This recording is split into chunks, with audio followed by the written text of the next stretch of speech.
وَإِذَا قُرِئَ الْقُرْآنُ فَاسْتَمِعُوا لَهُ وَأَنصِتُوا لَعَلَّكُمْ تُرْحَمُونَ۔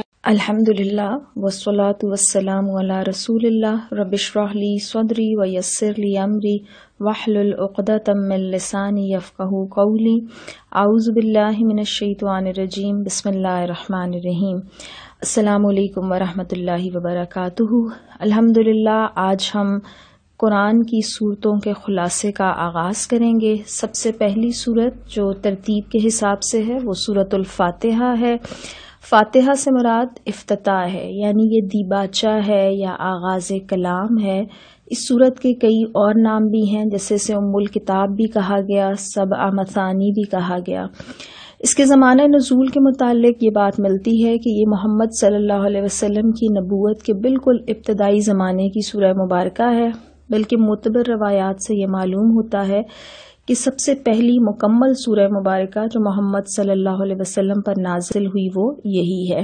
اس سے پہلے متفرق آیات مختلف سورتوں کی نازل ہوئی تھیں۔ اس کے فضائل پر کچھ غور کیجیے گا تو مختلف احادیث ملتی ہیں۔ ایک حدیث میں نبی کریم صلی اللہ علیہ وسلم ارشاد فرماتے ہیں، اور یہ بخاری کی حدیث ہے، کہ یہ ام القرآن ہے، بار بار دہرائی جانے والی 7 آیات ہیں اور قرآن عظیم ہے۔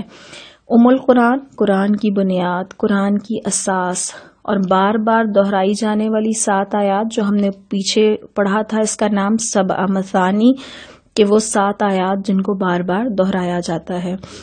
مسلم کی ایک طویل حدیث کا ایک حصہ یہ ہے کہ نبی کریم صلی اللہ علیہ وسلم فرماتے ہیں کہ اللہ تعالیٰ فرماتا ہے کہ سورۃ الفاتحہ میں دعا کا یہ حصہ میرے بندے کے لیے ہے، اور میرے بندے کو وہ سب کچھ ملے گا جو اس نے مانگا ہے۔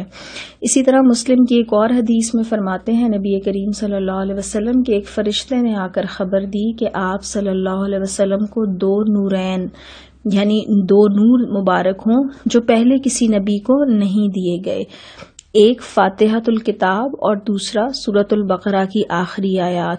آپ صلی اللہ علیہ وسلم اس میں سے جس حرف کی بھی تلاوت کریں گے وہ آپ صلی اللہ علیہ وسلم کو دیا جائے گا۔ اور سورۃ الفاتحہ کے فضائل اور اہمیت میں ہم یہ بھی جانتے ہیں کہ سورۃ الفاتحہ ہر نماز کی ہر رکعت میں ضروری ہے۔ اب آئیے سورۃ الفاتحہ کا میکرو سٹرکچر یا نظم جلی کی طرف۔ تو کل 7 آیات ہیں اس سورہ مبارکہ کی، اور اس میں ہمیں